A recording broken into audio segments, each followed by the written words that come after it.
कधी कधी आपण मनातली मनात विचार करतो की आपण लोकांसाठी एवढं सगळं करून सुद्धा लोक आपल्यासोबत वाईट का होतात. थोडं लक्षपूर्वक ऐका, सांगतो तुम्हाला.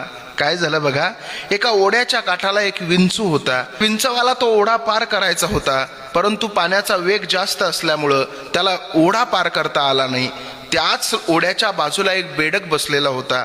त्या बेडक्याला या विंचवानं सांगितलं, अरे दादा, मला या ओढ्यापासून पलीकडे जायचं आहे, परंतु मला जाता येत नाही. एक काम करशील का, मला या ओढ्याच्या पलीकडे जाण्यासाठी मदत करशील का.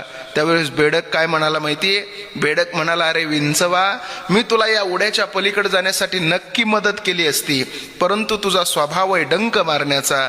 तू मला डंक मारलोस तर मी मरून जाईल.